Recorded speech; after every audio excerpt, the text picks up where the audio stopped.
Hey guys, welcome to TST Garage. I'm Bart, and in this episode I have a beautiful brand new 2024 and up Kawasaki Ninja 500 in the workshop. I will be discussing the several different options of Fender Eliminator that we offer for this bike. Currently there are 4 options, one of them being the very bare bones standard that replaces the fender without any additional closeout components. Then we have our standard Elite-1 that comes with the bracketry necessary for the remount of the license plate, as well as a closeout kit that will close the holes left behind by the removal of the fender. Then we have the Elite-1 adjustable that also builds on the closeout but gives you the added functionality of angle adjustment for your license plate hanging.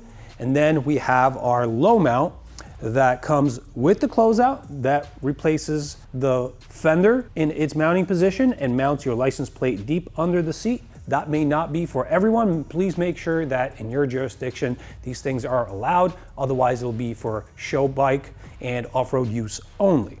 In this segment we're going to focus on the installation of the Elite-1 high mount version of our Fender Eliminator. This Fender Eliminator has 2 sub variants, the standard, which you see here, or the Elite-1 adjustable, which you see here. The standard just has a laser cut powder coated stainless steel bracket that has been bent to a static angle.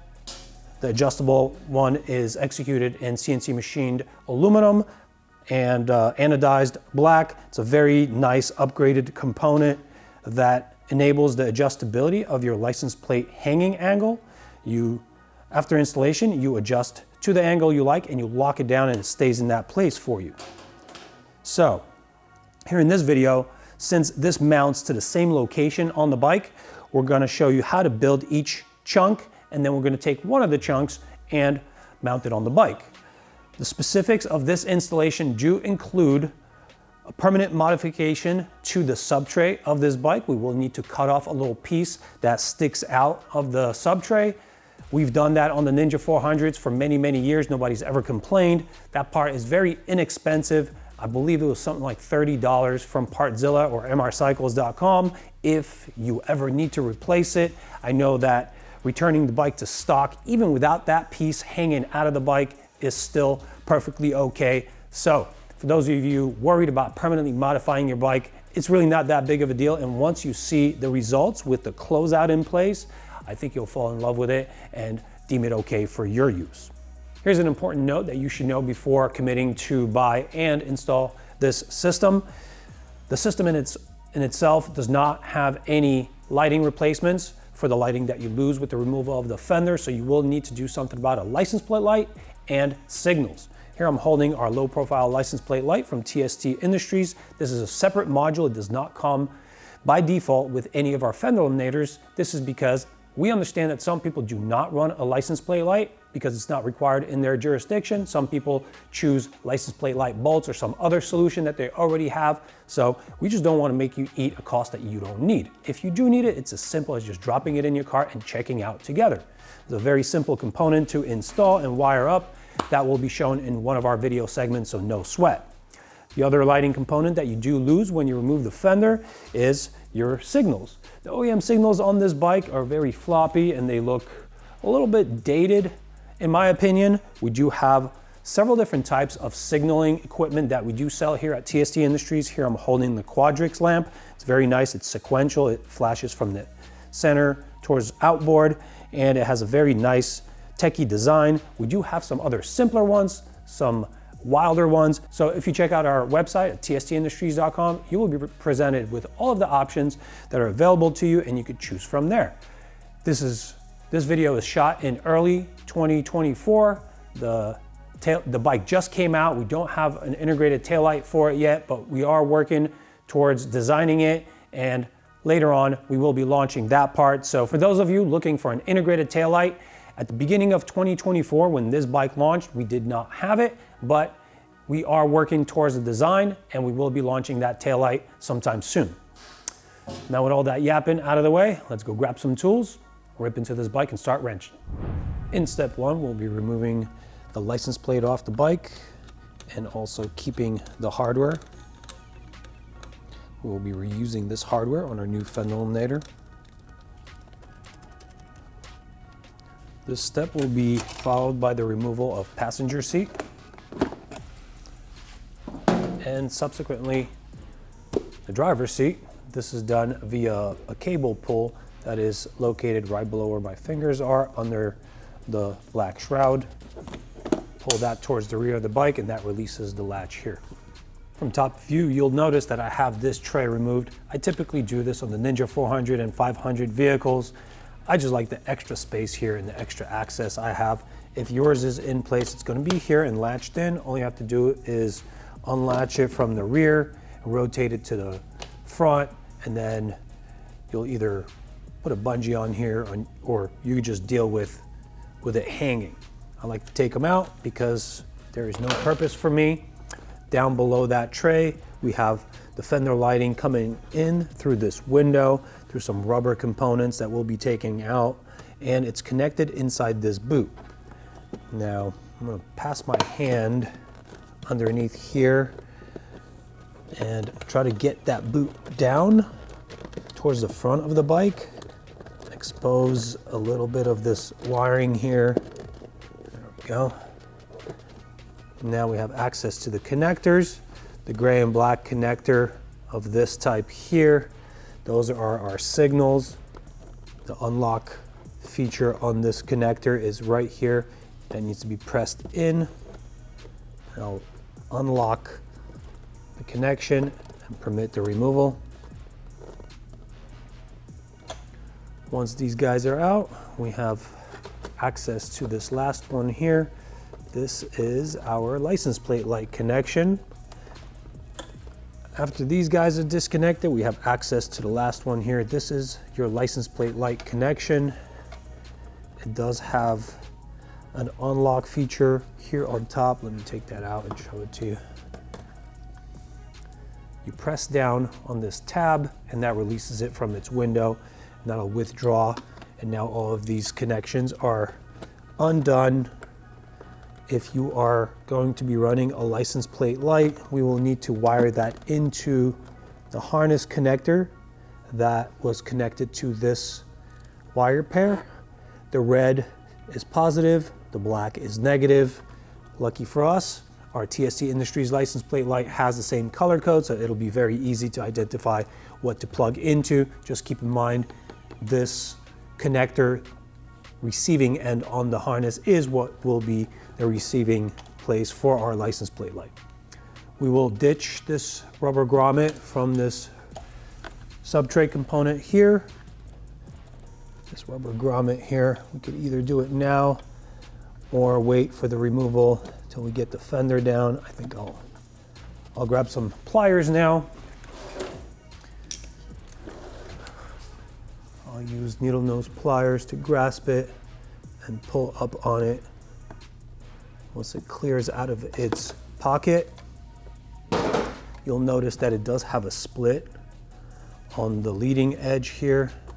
That can come out. Now we can get the connectors and wires out. Now they're all the way at the bottom of the bike, and the remaining step for the removal of the fender will be to remove these 4 fasteners using a 5mm Allen.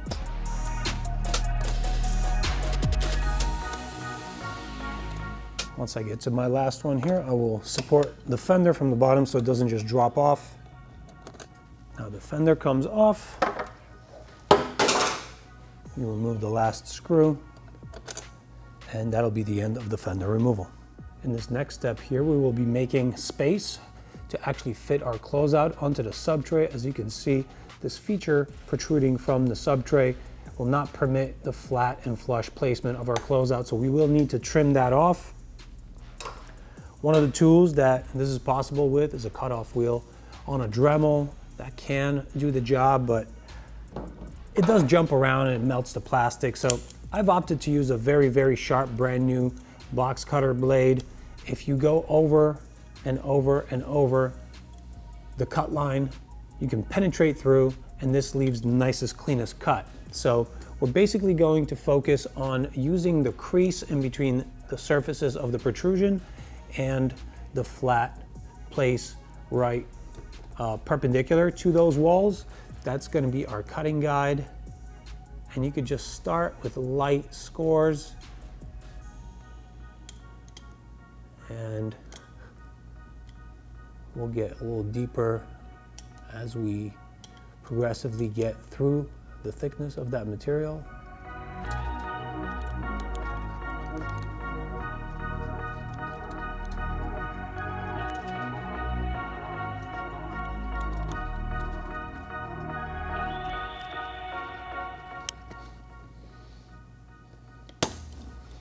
And there it is. That piece comes off. We just need to make sure that we actually have it trimmed flush. I have some areas here that I left some material on, so I'm gonna just make sure to go over it and leave it flush. All right. Let me test fit our closeout. It does fit flush without anything lifting it off the surface. So we now move on to actual installation of the subsequent steps. At this point, we're gonna jump back on our table here and do some pre-assembly before we hop back to the bike and assemble an entire chunk onto it. The way I'm gonna approach this is, if you've purchased this setup, which is our Elite-1 standard, I will pre-configure it here and then we'll bring it to the bike. I'll show you how that goes on. If you purchased the Elite-1 adjustable, we are going to build this set of components into a chunk like this, and then bring all of these components to the bike and install them. Because of the fact that this setup and this setup mounts to the bike pretty much identical, I will really only pursue one setup being installed fully to the end. It'll be representative of both of the flows, so you guys will just have to imagine that this one's going on when I'm putting on this one at the very, very end, and you'll be successful at the installation to the end. All right. Let's talk about the simpler one first. Here we have the closeout. Here we have all the hardware that shows up with the closeout. Now, there are two redundant screws here because this is meant to mount the closeout by itself to the undertail, because we do sell that as a separate unit. So these countersunk screws will go away and they will be replaced by these screws. I'll show you in a moment how that's done. These are the washers that go on these screws. First, before I start doing this, I want to consider what happens here with this hole. That is a wiring hole. If you are not running a license plate light and or signals, you can block it off with the small countersunk screw capped off with this flange nut on the backside. Since I am going to be showing you how to run a license plate light in with this setup, we're going to consider these guys redundant and also put them to the side and not use them. All right, the stack up of components will be as follows. The bike and the sub tray are here. This bracket goes under the closeout, cosmetic side being to the bottom and visible. Now you will have a screw and a small washer stacked like so, through the bracket, through the closeout, through the bike, through the frame, large washer on top, nut capping that off, and that will be repeated with the rest of the components. You bring that on the bike, you fasten it together, no big deal. This is very, very simple. If you are running a license plate light, it will route through this little nib in the bracket itself, and then into here, into this hole in the closeout, up through the bike, and then I'll show you how to connect it. Since this is very, very straightforward, I am going to put away these components, and we're just going to go with trusting that you will know how to get it built on the bike based on the next steps I will show on the bike. Now I want to configure this chunk out of these components and couple it up with the appropriate hardware, and then we'll bring that to the bike and screw it all together. So the kit of components shows up to you in a baggie, you dump it out, it looks like this. What I like to do before I assemble it is to lay it out the way it's supposed to assemble. Now here I have a representative kit, so if you guys just need to have a reference visually, I'll show it to you on the table, and now I will build it just like that. So we have these little countersunk screws that go through this hole into an L bracket. The L bracket has to be positioned like this. You see this part, it slopes down towards the rear of the bike like that. It will build the bracket this way.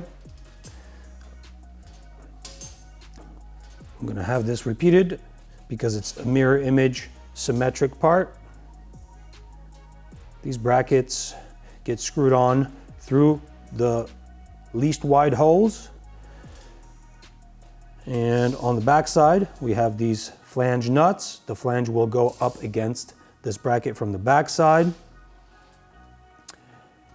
And then we will have these hinge bosses that will get mounted to the closeout like this. If you notice, we have one of the faces that is curved and then the other one straight. The straight face goes towards the front of the bike and the curved one goes towards the rear of the bike. Those mount to the inside of these brackets.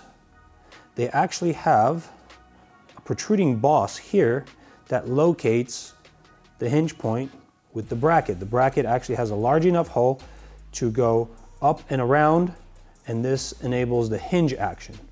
So you just have to make sure to position everything properly. Now we have these M6 by 12 millimeter screws that will screw the hinge point together through some washers.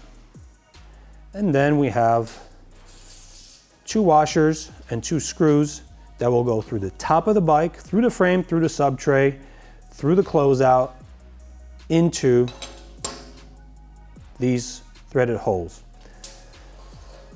So let's build us a bracket setup. We will need a thread locking agent. I recommend medium strength. This is a blue one. I have a 4 millimeter Allen key, 3 millimeter, an 8 millimeter open end or box wrench, and a 10 millimeter. Let's start with the simplest connection here. That will be L bracket to hinge boss.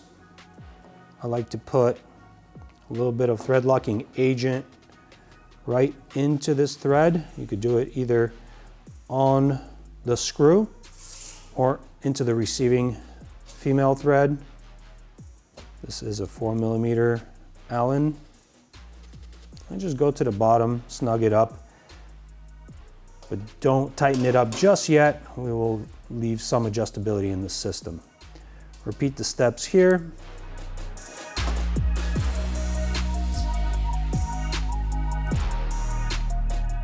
We'll do a quick configuration check here before we move any farther in the process. We have curved face towards the bracket, flat face towards where the front of the bike lives, and these brackets are swooping down. Now we can go ahead and start mounting the main flat bracket into the slotted area of the L bracket. Flange nut, flange first. 3 millimeter Allen key into the screw, 8 millimeter box wrench on the back on the nut. I go all the way to the bottom, back up a small percentage of that turn to give me just a little bit of adjustability without slop. There we go.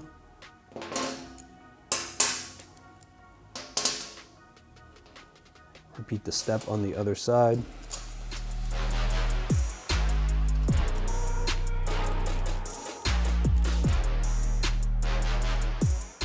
And I'm going to take out a little bit more slop than I did before, still preserving a little bit of adjustability.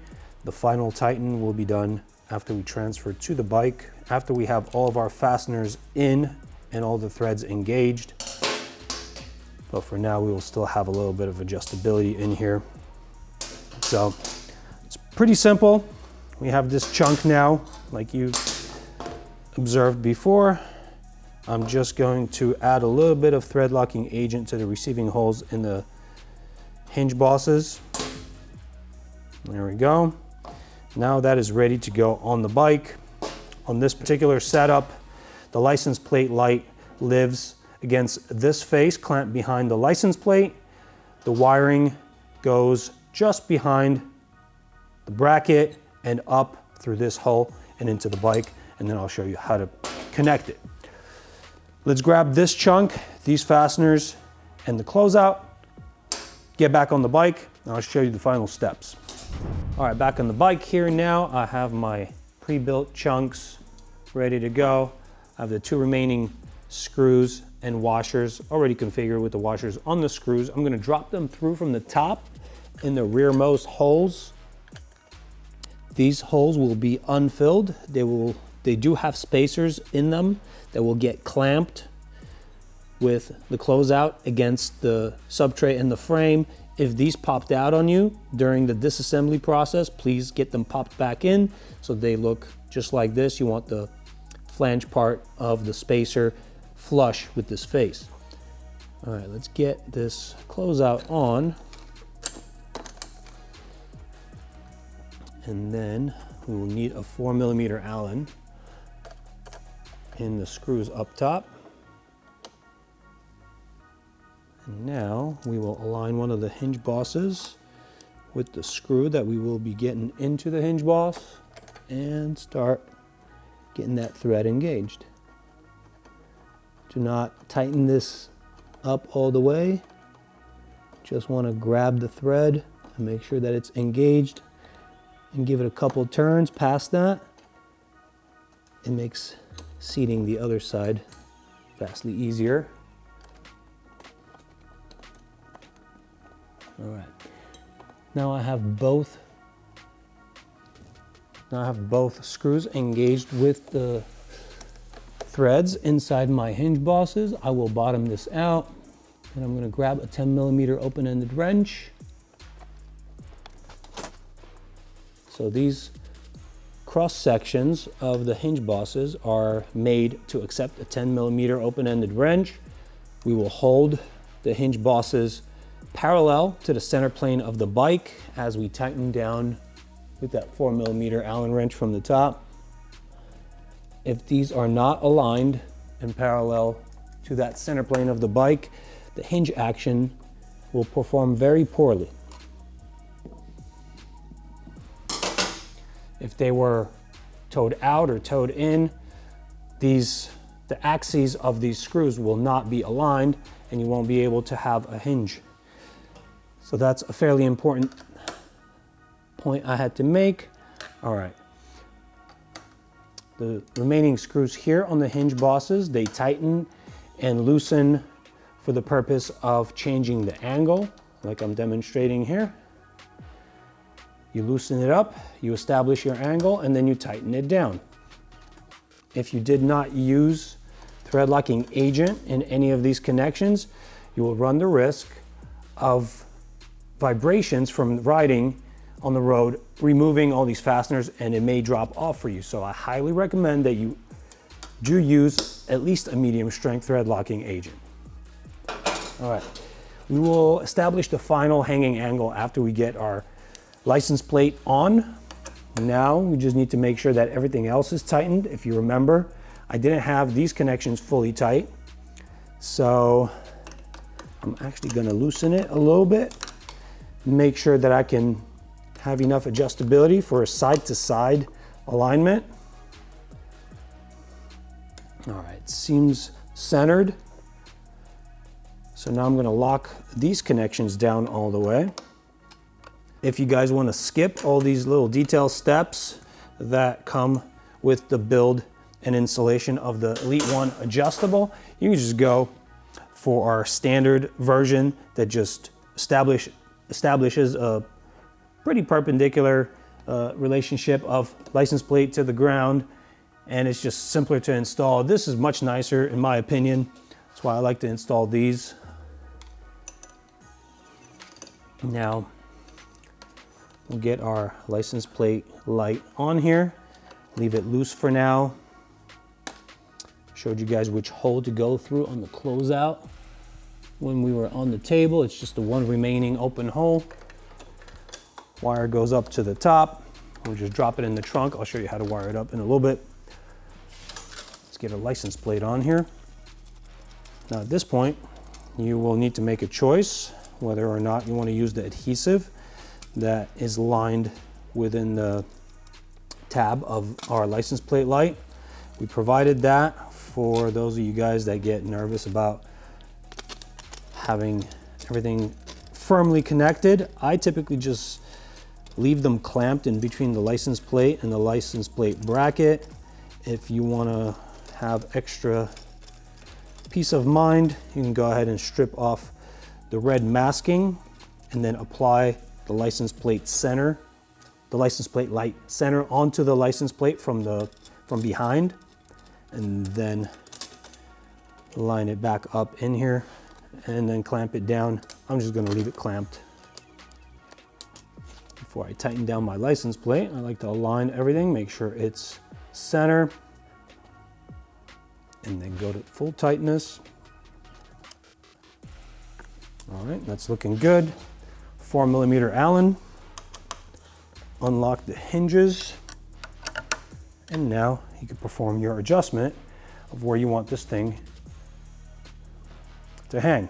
Straight up and down, not so good in my opinion, because you have enough travel in the rear suspension that you may get really close or perhaps actually make contact here, and that will probably destroy your license plate. So you don't want to do that.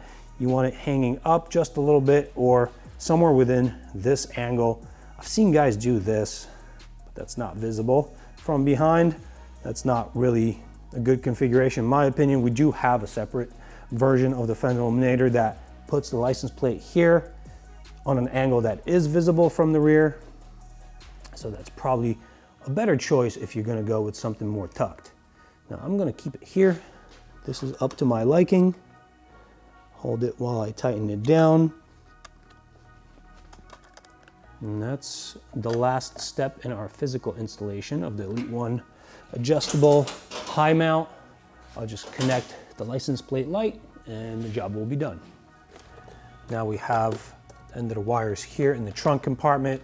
I will now show you how to use the included posi-tap connectors to connect it to the bike. Obviously, during the removal of the fender, we worked inside this boot and there was a connection there for the license plate light. I'm going to forward this connection all the way to the front here because we have very short wires in there and it's going to be too cumbersome to work from this angle in the trunk. So we're going to have a much easier time up front here. I'm going to get this boot off of our connectors, just forward it up the line. What we're interested in is getting maximum length of wire exposed for this connector. And that is a little tough to do because of how this bike is configured. So it is going to be a little cumbersome, but no big deal. If we pull back on the boot, we have enough wire exposed here. Like I said in the beginning, it's going to be red to red, black to black, like so. We are going to take the larger cap off of our posi-tap connector to expose the slot that will insert onto that wire that we're trying to connect into. And we're going to thread this portion back on. It does have a tiny little piercing element in it that will pierce through the wire shielding and make a connection into the conductor in there. I'm going to pre-configure both of these before I run the wire and start making the connection. I like to stagger these, not place them side by side. They do bulk up a little bit and it's easier to make the connection when they are staggered. Now I'm going to pick my routing for this wire. Obviously we can't route it across the top. I will just pick the same routing as this harness component and boot has through the trunk, right down the middle. Milk out the slack. It's looking good. All right, now we can choose to either leave the entire length of this wire, possibly bunch it back up and use the same wire tie that came with the license plate light kit, like this, and just take up the slack here. Or you can actually cut this down and restrip some wires, just cut it down to length. For our purpose here, I think this is the easiest and acceptable way to do this, so why not? All right, now to make the connection into our preset posi taps, we are going to remove the smaller diameter cap. I'm going to feed the wire that we're trying to connect into that wire through the unthreaded portion. Make sure that it sticks out from the threaded portion, and then thread this back in a way that when this is bottomed out, once the cap bottoms out, it retains the wire in there through clamping against the other conductor that's within the posi tap. Give it a little tug test once you've bottomed it out. If it doesn't come out, the connection is made.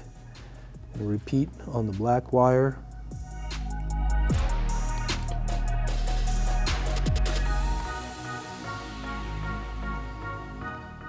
Now before we put everything away, I want to power up the bike, make sure that our license plate light is working.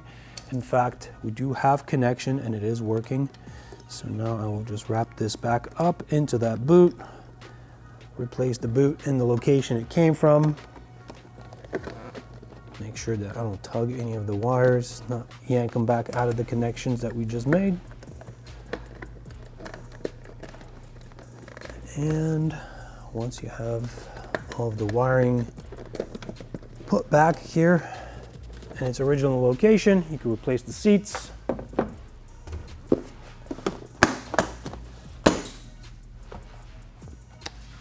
And now, installation is complete. And with that, the rear end of our 2024 Kawasaki Ninja 500 is totally revamped.